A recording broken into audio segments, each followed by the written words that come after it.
today's episode of the Balancing Hormones Naturally podcast, where we offer actions and steps you can take today to start supporting and balancing your hormones. This is your podcast host, Leah Brueggemann. I am honored and excited to be your guide on your way to better understanding your hormone health and how it affects your everyday life.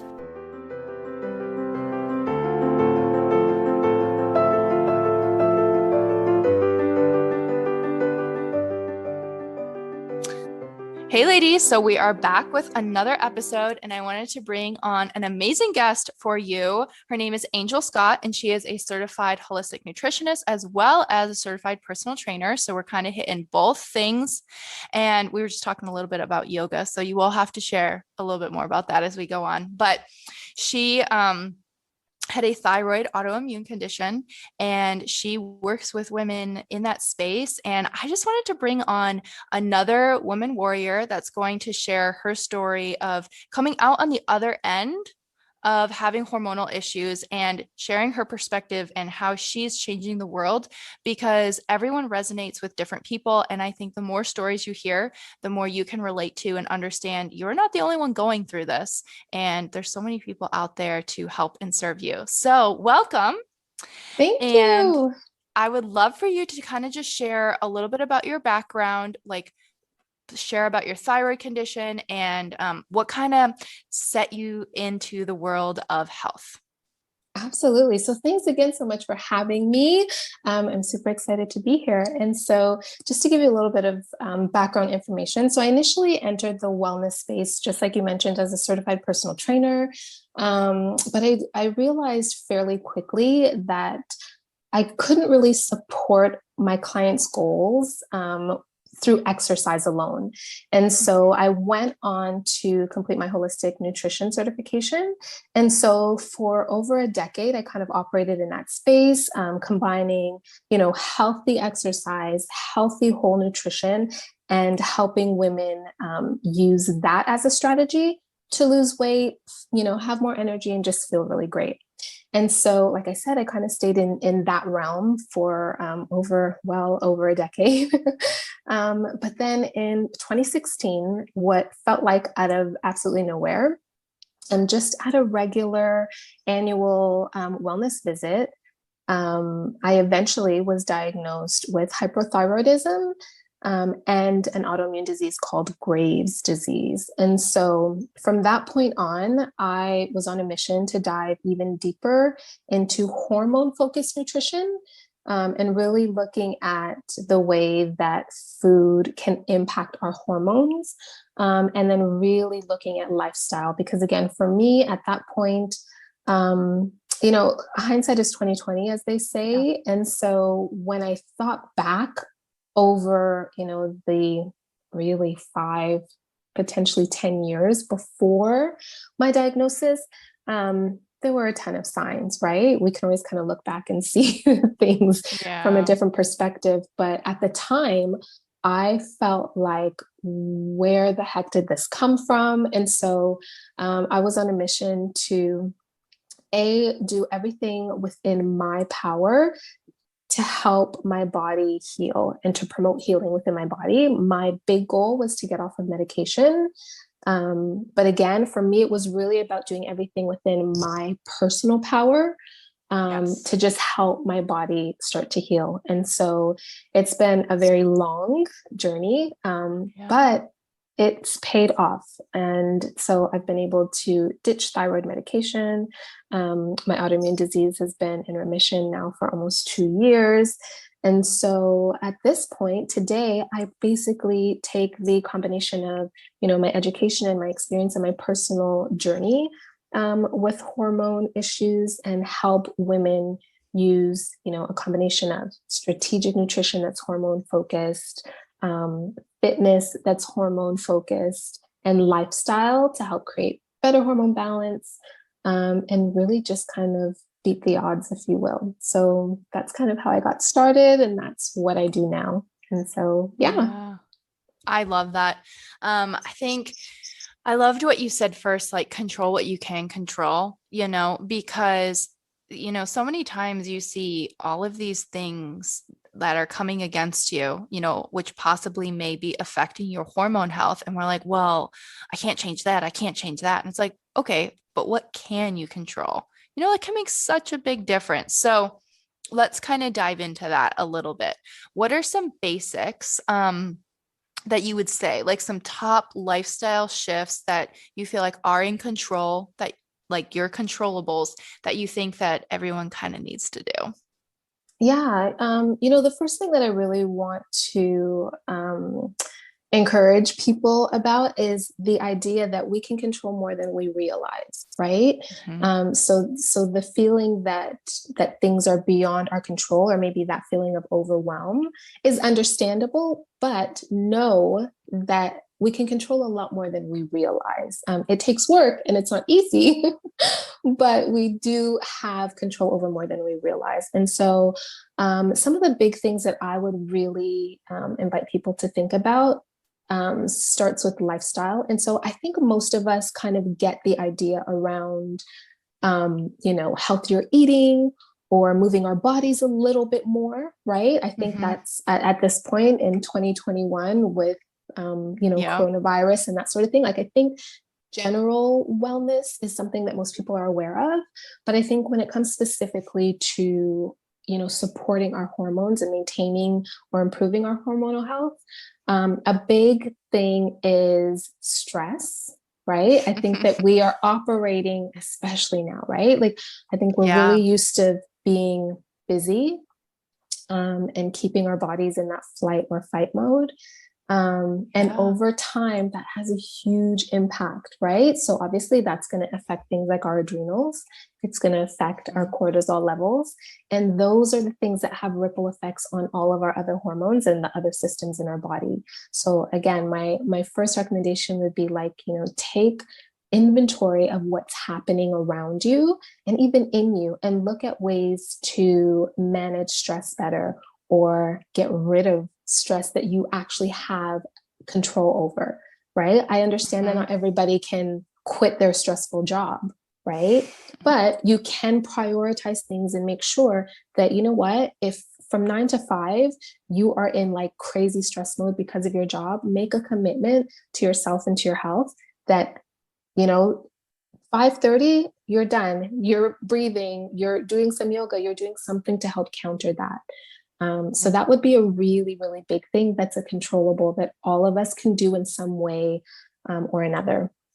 The other Yeah. thing, just from a nutritional standpoint, again, I do think that most of us realize, like we need to eat healthier. But again, when it comes to hormones, it's about um, what we're exposing our bodies to, right? So the idea that, yeah, like having a salad is great, but if you're having a salad that's topped with some ingredients that are, that we know have a higher exposure to toxins, right? Then it's like you're compounding a healthy, maybe organic leafed salad with some other things that we know can have an impact. So I say, if at all possible, choose organic. Mhm.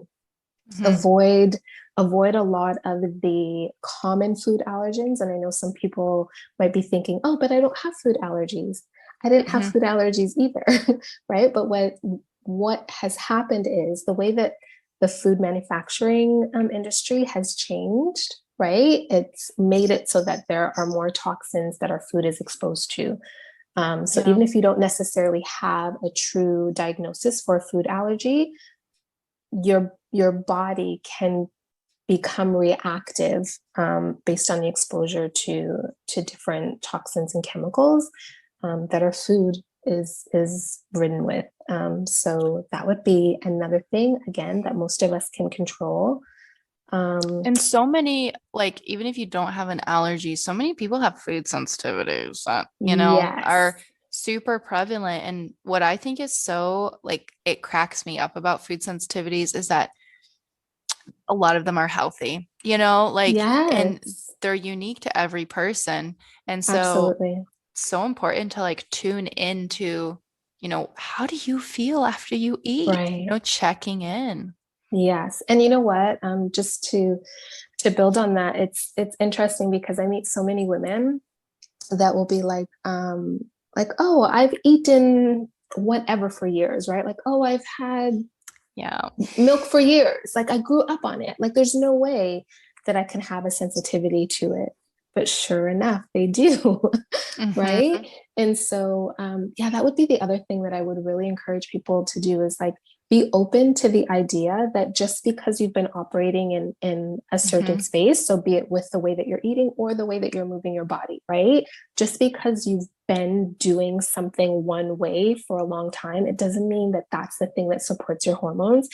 Doesn't mean that that's the thing that works best for your body. So be open to the idea of changing things and trying something Yeah. different to help your body and kind of promote, Yeah. balance. I love that. And going off of your dairy story, I also think that if you've been having something maybe that's a sensitivity to you your whole life, you literally don't know what good feels like. You don't, Exactly. because your quote unquote good is like how you feel like three levels down. And so I always love a good old elimination phase to kind of figure out what's serving you and what's not, because I've had so many women, come back and they're like, whoa, is this what I'm supposed to feel like? I'm supposed to have all this energy and not need coffee. I'm like, yep, that's how you're supposed to feel. No, So I love that. you're exactly right. It is really interesting because remember, it's like we don't know what we don't know. And the same Yeah. applies to our body, right? When we're operating in one way, eating one way, like our body literally adapts to that. So our body knows Hmm. what it knows. It doesn't mean that it's good, right? If you're Hmm. eating nothing but fast food, your body is going to adapt to that. Doesn't mean that toxic fast food is good for your body. It just means that your body has adjusted to that, right? Hmm.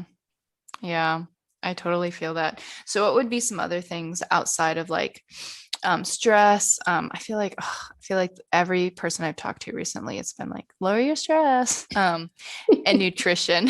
What are some other things that we can control in our Yeah. lifestyle? Yeah. When it comes to, I think another thing, just because we're heading into summer, so I feel like a lot of Yeah. people are on, like the workout wagon, if you will.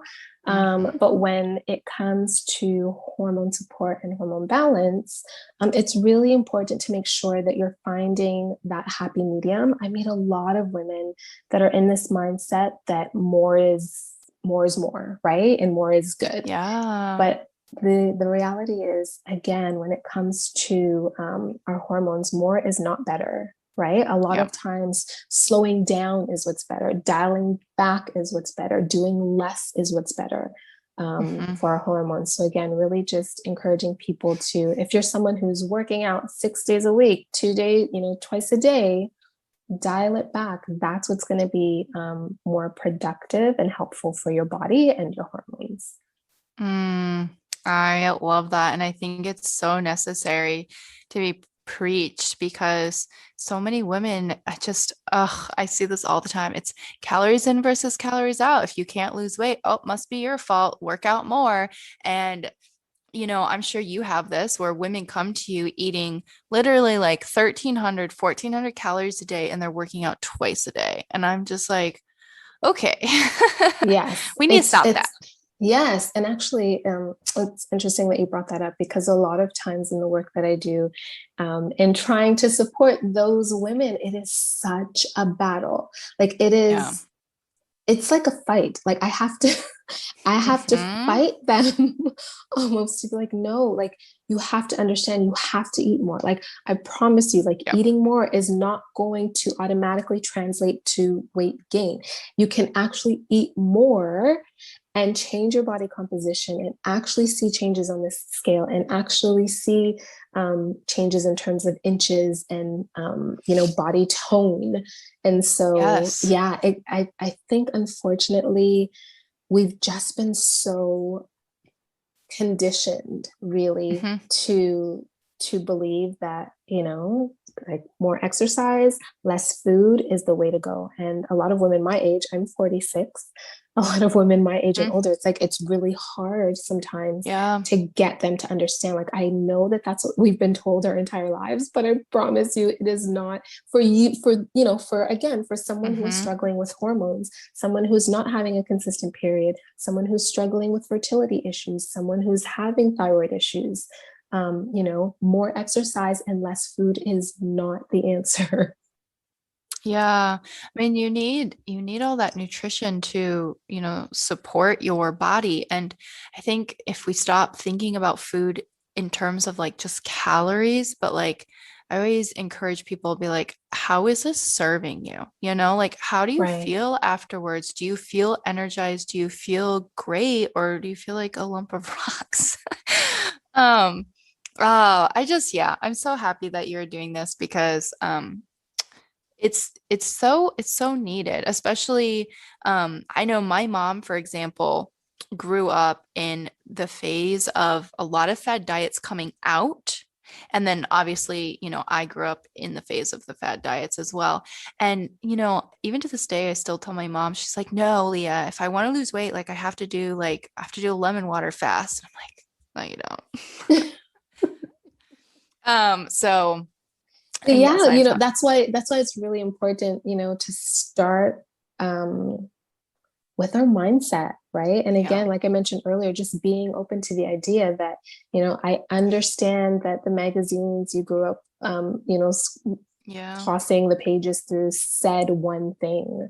But it's also remembering that that's the diet industry, right? Like that is Hmm. a marketing machine, really, right? So Yeah. it's just important for people to get, like you said, to tune into their own bodies, um, Hmm. stay open to the idea of doing things differently. And then Yeah. just, trying different things, trying the thing that you never in a million years Hmm. imagined would work for you, right? It's just, again, trying different Yeah. things. Like myself personally, I remember trying yoga for years, like when I was younger. Like I tried yoga so many times, like a random class here, a random class there. Like I cannot do this. And like, I'm just not made for yoga. Like it's not my thing. I was Yeah. convinced of that for years. And then after my diagnosis, I actually was not allowed to exercise at all for 6 months. Oh my Um, goodness. yes. And so when I was finally able to return to exercise, I chose yoga. And right away, I fell in love. Right. And so, and now I'm a teacher. And Yeah. so, Full if circle. Yes. So if I were stuck in that idea that yoga just isn't for me, it's not for me, it's not for me, and I wasn't willing to try it and try it again, I Hmm. never would have found something that ended up being like a huge part of my healing journey, and now a huge part of my life. Right. So, Yeah. Oh, I love that. I'm gonna spread onto a tangent really quick because you were talking about marketing for fad diets really quickly. And I even see this myself where it's like you see something and you know it's false, but then you see it five other times with this false image of what it does. And you're just like, really? Like maybe I'm wrong. Like you start to doubt yourself. And that's why I think it is so important to pay attention to what you're letting into your inner circle. Like, who are you following on social media? Like, who are you following for advice? Who are you just, following in general? Like, what are you allowing your mind to consume in that area? Because, and I know you see this, but especially like I'm going to talk about women with PCOS, for example, in mhm, general here, because I feel like they're marketed to a lot as like you have to do keto. You have to do this. And it's like, unfortunately, keto can actually worsen insulin resistance, and but nobody tells them that. They just right, market this to them. And it's really important, I think, to guard that. You have to educate yourself, but also you have to align yourself with someone you're like, this makes sense to me and this right, feels true to me. And then like get rid of the noise because if you constantly have people being like, oh no, you're struggling to lose weight, honey, like you need to cut out carbs, or honey, you're just eating too much food. And you're like, no, my coach told me to do this. Like you have to shut it out. You have to get rid of that noise because marketing. is a bitch. Yes. And you know what? It's funny. I often say that, we tend to think of diet or lifestyle as what we eat and what we do in terms of exercise. But really it is those two things, but it's also what we listen to, who we surround ourselves with, um, who we listen to, like you said, the relationships we have. And so I always kind of joke about, and I don't know if this has ever happened to you, but maybe you've heard a song on the radio and you're like, I don't like this song, right? Like you don't like it, but they keep playing it. And then the next thing you know, you're like singing along. And Yes. so that's kind of how it works too when it comes to marketing and different marketing messages related to, health, weight loss, and wellness, right? Yeah. They repeat the exact same message often enough and in enough ways, eventually we start to tune in, we start to listen, we start to believe, we start to be convinced, Yeah. right? So you're absolutely right. It's really, really important. I always tell people to, like, we all have a sense of what our, almost like our intuitive approaches, right? It's like, you have a way that you probably operate that feels good to you, just like I have a way that I operate that feels good to me, kind of intuitively. And so I always tell people, find someone that also operates in that way. So if you're looking for a coach, a nutritionist, or whatever, find someone that operates in a way that feels good to you. Because the truth of the matter is, especially in the age of social media, there are 1,000,001 philosophies, approaches, routes, ways to take people through a journey to the same place. And again, one person's approach may resonate with you, someone else's may repulse you, right? Yeah. And I'm not necessarily here to say, this is right, this is wrong, because again, that's a debate that we could have probably till eternity. So I really think it's important to just find someone who operates in a way that you respond to. And there's a lot of different things that go into that, right? It could be their overall approach, it could be their philosophy, it could be their method, right? There's, as they say, different strokes for different folks. And so, as long as you're being mindful of your health, I know for me, my big thing is I will never promote, share, recommend, suggest anything to my clients that I have not vetted and personally tried myself and or use myself and would use myself. And nothing that is going to have a negative impact on their health and wellness, not just today, not just in a week from today, but a decade from today. And that's just my personal approach. I know sometimes I've encountered clients that love that, and some people, they would rather just lose weight. Like they just want to lose weight. Right. And that's when I say, I understand that, but I'm not willing to sacrifice your health for a few pounds. Right.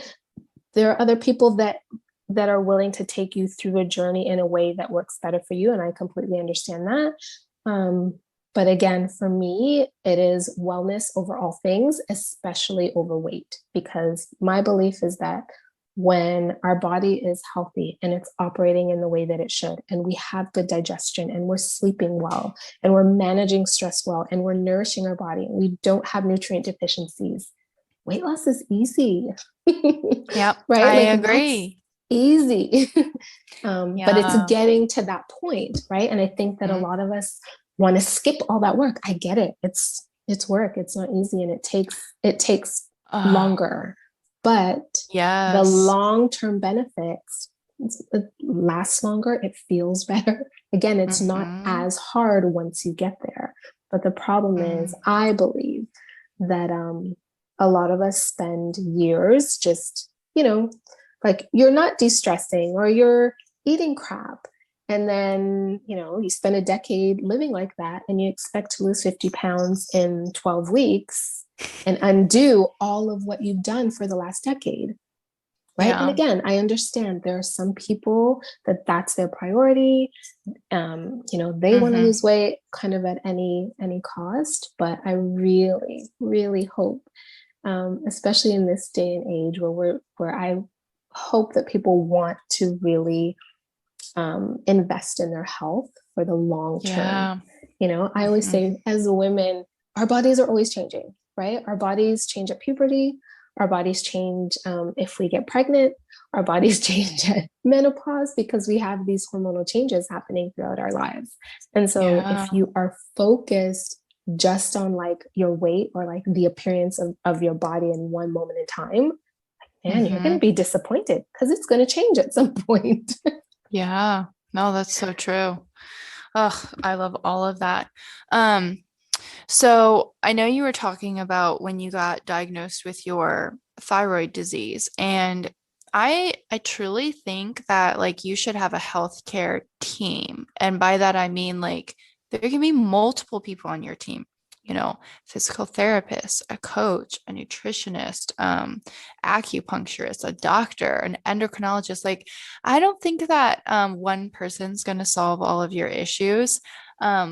So let's talk about the doctor's part in your healthcare Mhm. team, because I know that a lot of people who are more inclined to the holistic space are literally scared to go to the doctor. Um, so if you feel like some things are off hormonally, like what would be your advice to talking to your doctor and like asking what types of tests and stuff? Like where would your thoughts be? Yeah. And so this is the thing. I think that every practitioner has a role, right? Hmm. And so the idea that, more holistically inclined people are afraid of traditional doctors, I don't know that is necessarily the case. I do know with myself, for example, I do see an endocrinologist, so that's like a traditional medical doctor. Yeah. Um, but for me personally, I I use my endocrinologist or I visit the endocrinologist so that my lab work can be done on a consistent basis, and so that I have a record of lab work. And that helps Hmm. me tune into what's happening. So I absolutely recommend that people make sure that they're getting blood work done, right? Like that's where you're going to see the truth about what's happening with your body, lab work, blood work, saliva, that sort of thing, right? So Hmm. you absolutely need a practitioner that's going to be able to do that for you.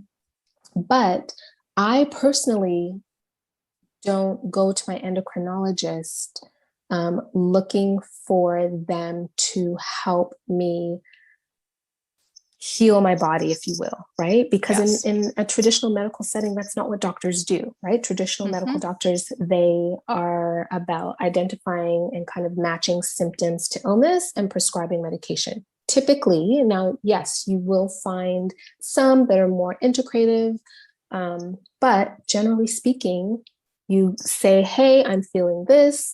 We do some tests, or like, oh, this is the illness. This is what we use to treat it, right? Hmm. They're not dealing with root cause. They're not looking to heal you from Yeah. whatever your issue is, right? So, and again, I'm not saying they don't have a place, but for me personally, Hmm. again, I understand what the role is for me and my Hmm. traditional medical doctor. In addition to that, I also, use a naturopath and I do nutrition Hmm. and all sorts of things. So the big thing is just getting people to understand, that your doctor is there to help, but in a certain capacity. And so if you are getting blood work done, so just generally speaking, um, some big things that I encourage people to get done, at least on an annual basis, and especially if you're someone that's already noticing some issues, right? If you're noticing things like inconsistent or irregular periods, or really Hmm. heavy or painful periods, or fertility issues, that sort of thing. Um, I would absolutely recommend that people do um, checking their blood counts. So white and red blood count, there's a comprehensive blood count draw, if you would, or panel. So Hmm. that is a blood or a lab panel that I would definitely encourage people to get done. When it comes to sex hormones, absolutely, estradiol for estrogen, testosterone. Again, those are the things that are going to point to, cycle issues, fertility issues, DHEA, that's something that's going to point to like PCOS, any type of tumors, that sort of thing. Um, let's see, of course, A1C for blood sugar. Another big one, and of course, vitamin D. But another big one is C-reactive protein, because that's something that tells us about inflammation in the body. And so some physicians may do that as a part of an annual wellness visit, but it typically has to be, like they have to have a reason for it. But if it's something that you can get done, I absolutely encourage people to ask for that. And let's see what else. Thyroid stuff. So the big one, of course, that's really easy is thyroid stimulating hormone, so TSH. But keep in mind that that doesn't give a full picture of your thyroid. So if you are someone who suspects thyroid issues and you've had your TSH checked, and let's say, oh, that comes back normal or within the normal range is what I like to say. Just to know that, yes, you can have, a normal TSH and still feel awful, right? Because that isn't giving the full picture.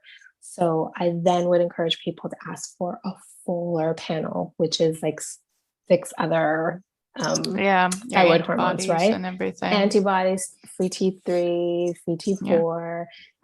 So yes, it's really important to I'm really big on that as a thyroid warrior. So again, don't just go by TSH. Like if your doc's like, oh, your TSH is fine, that's fine. But ask for a full thyroid panel. That'll give you a better picture. Let's see. And then also another big thing is ferritin, because I know people check iron levels, but iron levels in the blood is different than what is actually available and stored in your body, right? So there'll be a lot of women that have issues, let's say with hair loss, right? And if you're checking iron in itself can give you a different idea versus ferritin levels. So it's really important, I would say, to have people check ferritin levels as well. Yeah. No, I think too, well, you kind of cracked me up when you were like on our annual wellness visit. I'm like, I would have to ask for all of that. That would never be offered on my annual wellness visit at all. Well, and that's the thing. I think, when it comes to that visit, and again, when we're talking about traditional medical doctors, right? Unless you are going into your doctor's office with a specific complaint, they're most likely not going to really check a lot of those things. But I encourage people to ask for it. Just ask, right? Especially if it's covered by your insurance. I think that's always take advantage of it, just to get some data is always nice. Like I'll have clients come to me and they're like, well, I was going to have these labs run. Should I not have them run? I'm like, if your insurance covers it, sure. More data is always helpful, Yes. And it's really good to create a history of some sort, right? So it's like, if for example, I did have a client who she had been checking her thyroid levels just because she hadn't had any issues, but she had created a history over a few years and then was able to notice a change all of a sudden, right? So had she not been just having those levels checked over the past few years, that change wouldn't have been as noticeable. So I absolutely agree. Create a history. And ask. And again, if you're someone who's having issues, and let's say, you're convinced that something is off and you're communicating and being candid with your doctor, and for whatever reason, they're not wanting to do these tests, I encourage people to, again, if you've communicated and you've been very candid and you're like, listen, I really would like to have this test done. If for some reason your doctor will not do that, my first thing is get another doctor, get a second opinion, right? And I know with the US healthcare system, that can be tricky sometimes because you have to check about, what doctor is in network and all of that kind of stuff. But if for whatever reason, it's not as easy to just get another physician or practitioner, there are a lot of, especially nowadays, there are a lot of online virtual clinics, if you will, that will allow you to order some of these labs independently. Oh, yeah. So I encourage people, again, if you are convinced like, okay, something is wrong, like something is off, my doctor won't test, won't give me a full thyroid panel or won't test all of my sex hormones. There is a way for you to have that done, kind of outsourced if necessary. I agree. It is tricky though. I know for like most people, they don't necessarily know how to read the test though. So they may, Yes. yeah, Yes. you You do have to absolutely do find need to, someone. you need to have a practitioner, absolutely, that can help you read through the results. But again, once you have the test itself and you have the Hmm. results, yeah, finding a practitioner that can help you sort through those, and help them make sense for you, Yeah. is possible for sure. And I have two thoughts on that before we move on. One is I also know I mean, you don't want to feel like you're being a turd butt, but like if your doctor won't run the tests, you can also say, can you put in my chart that you refuse to run those tests? And they never want to do that, you guys. So they'll run the test. I love that. That's actually a new one. I hadn't heard that, but I I love that mean, idea. politely. Yeah. It's also, I was talking to a lab technician the other day, because like I know you guys know I'm finishing up my FDN certification and I have to run a bunch of labs in order to get that. And so I went to this lab technician to get my blood drawn, and she was telling me like all of the different labs that they run for people like in private practice. So like not even doctors, even like they'll run tests and stuff for like, lawyers or whatever they're needing. And she said it's so nice because like for some people it's actually cheaper to go through those private labs like that than it is to even have a copay, like whatever it is for your insurance. Yeah. So That's awesome. um, definitely look into that.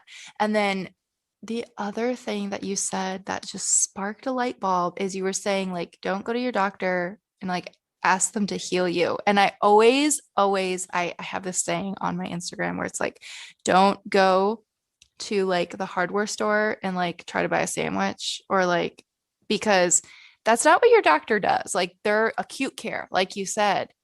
And that's why I think you truly need a whole health team. Like, if you go to the doctor and people are always like, oh, he just wanted to prescribe me medication, I'm so insulted. And I'm like, that's what he does. Right. Right. And the thing is, again, it's just being aware of that. I know a lot of people that put so much, I don't want to say faith, but it's like whatever their doctor says is the end all be all, and they don't Yeah. question it. They don't second guess it.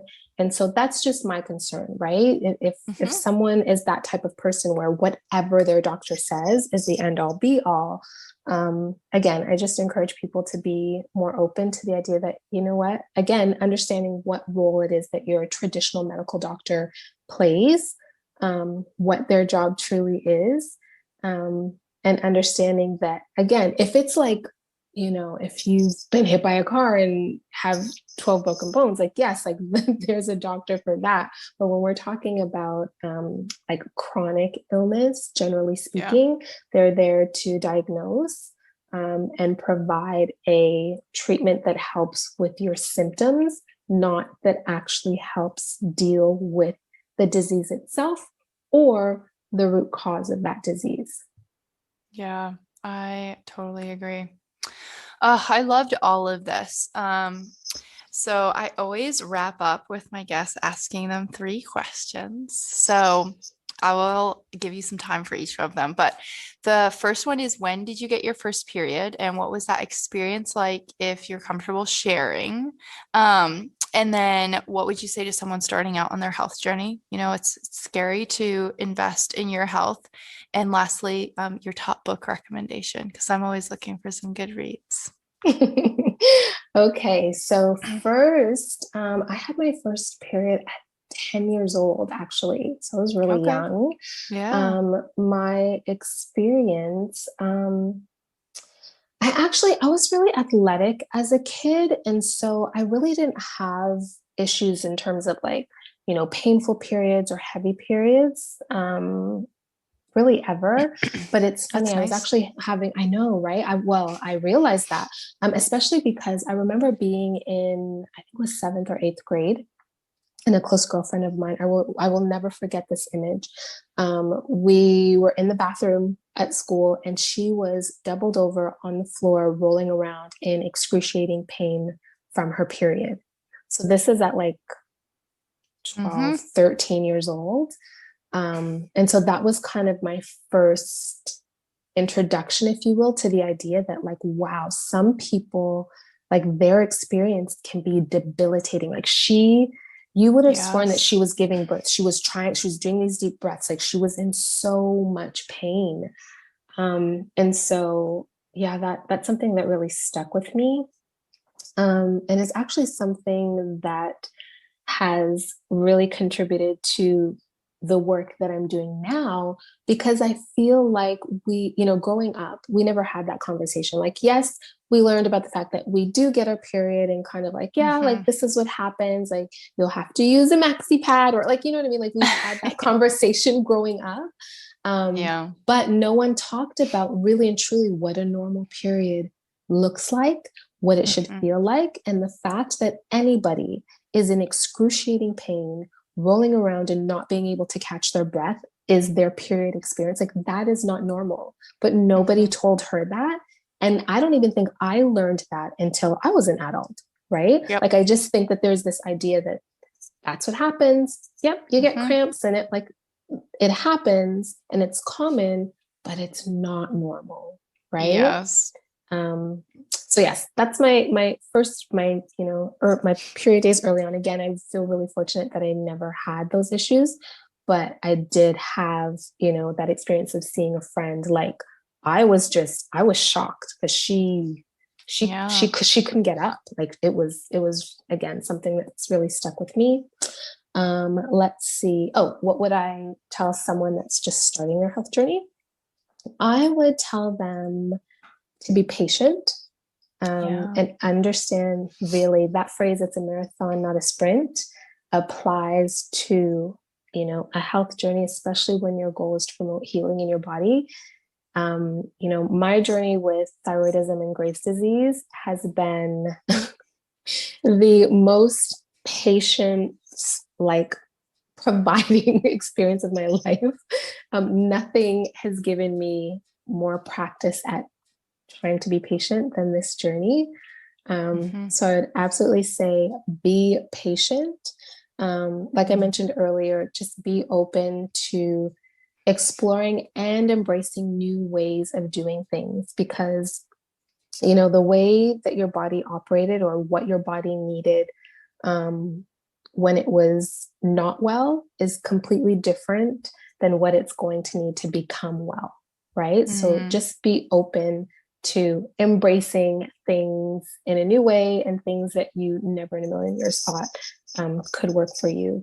I think those are the big things. Oh, and then don't be afraid to create boundaries, right? I think I know for myself, I was determined. I'm like, okay, I want to get off of this medication. I want to do what I can to support my body and promote healing. And that required me to set some hard boundaries with family, with friends, with the way that I eat, with the way that I move my body, with what I allowed myself to take in, like we talked about earlier, right? So that person, that negative energy, I was like, nope, boundary, I'm not doing it because that doesn't align with what my goal is.